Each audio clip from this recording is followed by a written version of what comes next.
আসসালামু আলাইকুম। প্রিয় চাকরিপ্রার্থী ভাই বোনরা, সকলকে স্বাগত জানাচ্ছি। আপনাদের প্রাথমিক বিদ্যালয়ে সহকারী শিক্ষক নিয়োগের সার্কুলার খুব শীঘ্রই প্রকাশিত হবে। তো আমি ধারাবাহিকভাবে সাবজেক্ট ওয়াইজ আপনারা কিভাবে প্রস্তুতি গ্রহণ করবেন, সে বিষয়টি নিয়ে আলোচনা করছি।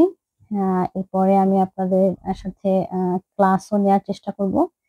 তো ধারাবাহিক সাজেশন এবং প্রস্তুতি কৌশল অংশের আজকে আমরা আলোচনা করব কিভাবে আপনারা গণিতের প্রস্তুতি নেবেন। অর্থাৎ গণিতে মোটামুটি ফুল মার্কস পাওয়ার জন্য আপনাকে যেভাবে প্রিপারেশন নিতে হবে সেই বিষয়টি আজকে আলোচনা করব। আপনারা যারা প্রাথমিক বিদ্যালয় সহকারী শিক্ষক আ নিয়োগ পরীক্ষা দেবেন সেখানে যদি আপনারা অলরেডি প্রশ্ন বিশ্লেষণ করে দেখেন আ তাহলে দেখবেন যে আপনারা শুধু তো এটা পরীক্ষা দিবেন না, সাথে আপনারা অন্যান্য চাকরি পরীক্ষা বিসিএস আছে, নিবন্ধন আছে বা অন্যান্য নন ক্যাডার যে পরীক্ষাগুলো আছে সেগুলোতেও অংশগ্রহণ করবেন। তো সবগুলো পরীক্ষার প্রশ্ন এনালাইসিস করে যেটা দেখা যায় সেটা হচ্ছে প্রাথমিক বিদ্যালয়ের যে সহকারী শিক্ষক কিংবা প্রাক-প্রাথমিকের যে শিক্ষক নিয়োগ হয়, সেখানে গণিত অংশটা কিন্তু খুব বেশি কঠিন আসে না। আ ব্যাংক কিংবা বিসিএস এর যে ধরনের গণিত আসে, এগুলোতে কিন্তু খুব বেশি কঠিন অঙ্ক আসে না।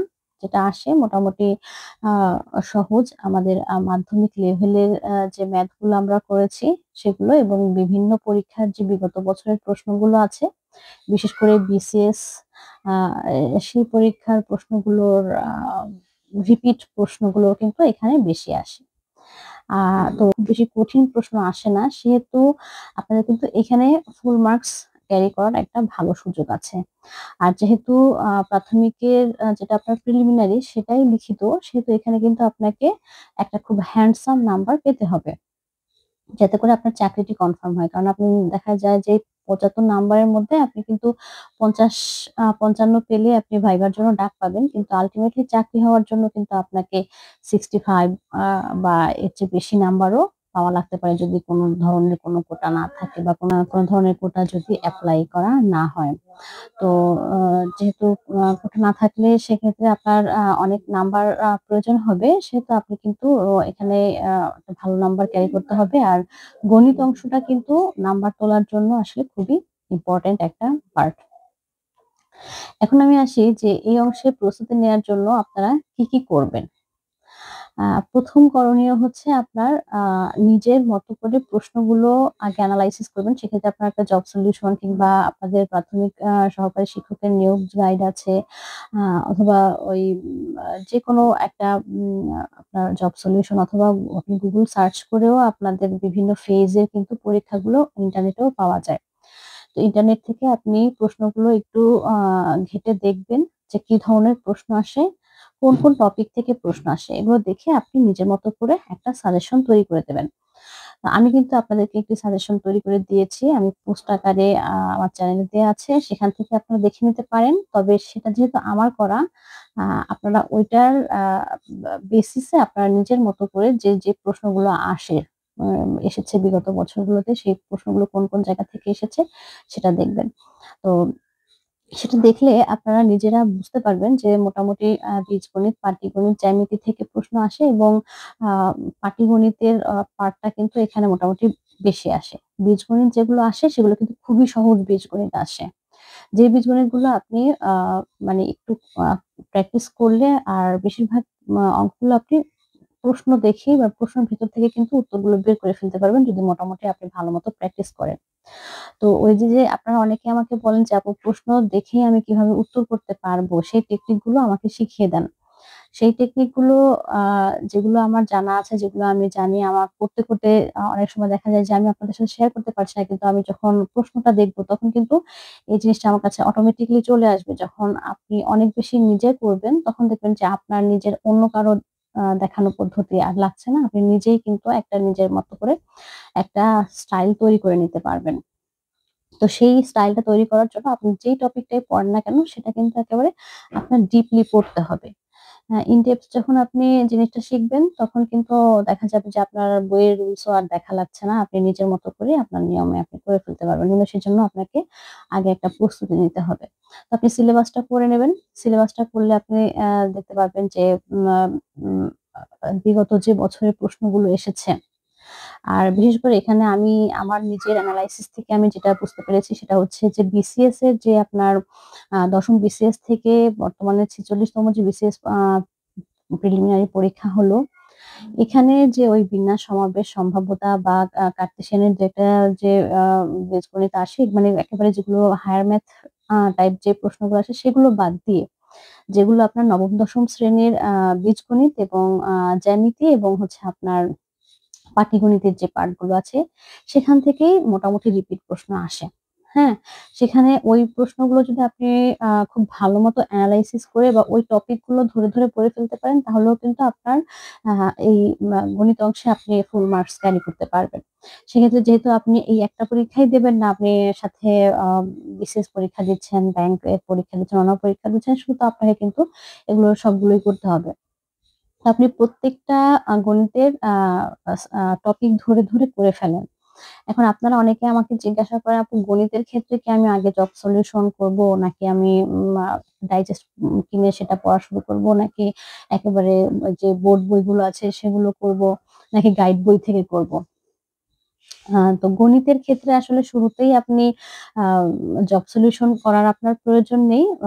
সেটা আপনি চাইলে প্যারালালি করতে পারেন। যেকোনো একটা আ গাইড বই অথবা যেটা আপনার ৯ম-১০ম শ্রেণীর যে আ গণিতের যে সাধারণ গণিতের যে বইটা আছে, সেটার সাথে প্যারালালি আপনি গণিত প্র্যাকটিস করতে পারেন। ধরেন আপনি একটা চ্যাপ্টার শেষ করলেন ওই বই থেকে, আপনি আবার জব সলিউশন কিংবা যেকোনো একটা গাইড বই থেকে ওখানকার যে এক্সারসাইজ গুলো আছে সেগুলো করতে পারেন। এটা খুব ইফেক্টিভ হয়। তাহলে একদিকে যেমন আপনি নিয়মগুলো করে যাচ্ছেন, আবার যখন আপনি এমসিকিউ সলভ করতে যাবেন, তখন কিন্তু আপনি যদি পারেন তো সেটা পেরে গেলেন। আবার যেখানে আপনার একটু সমস্যা থাকবে সেখানে কিন্তু আপনি আটকে যাবেন। আটকে গেলে সেখানটাতে আবার আপনি নিজেকে সংশোধন করারও সুযোগ পাচ্ছেন। তো গণিতটা যেহেতু আসলে আ একেবারে রাতারাতি কেউ ভালো করে ফেলতে পারে না, সেটা এখানে কিন্তু আপনাকে একটা ভালো পরিমাণ শ্রম দিতে হবে। মানে গণিতের বেসিকটা স্ট্রং করার জন্য। তো সেক্ষেত্রে আপনাকে ওই একটু যেটা বোর্ড বই আছে, বোর্ড বইটাও পড়ে ফেলতে হবে। আর বোর্ড বইটা যদি আপনি ডিটেইলে পড়ে ফেলতে পারেন, শুধু ৯ম-১০ম শ্রেণীর যেটা আপনার সাধারণ গণিতের যে বইটা আছে, সেই বইটা যদি ফুলি আপনি কমপ্লিট করতে পারেন, তাহলে কিন্তু আপনার মোটামুটি যে বাংলাদেশের প্রেক্ষাপটে যে চাকরিগুলো আছে ব্যাংক বাদে, ব্যাংকের জন্য একটু আলাদাভাবে প্রিপারেশন নিতে হয়। গণিতটা একটু আরো বেশি ডিপলি করতে হয়। বাকি অঙ্কগুলো কিন্তু আপনি এখান থেকে মোটামুটি কভার করে ফেলতে পারবেন। আর যেহেতু আ উম প্রাইমারিতে আপনার একটু সহজ ছোট, ছোট ম্যাথ দেয়। এই ছোট ম্যাথগুলো কিন্তু প্রশ্নের মধ্যে আ করাটা খুব সহজ হয়।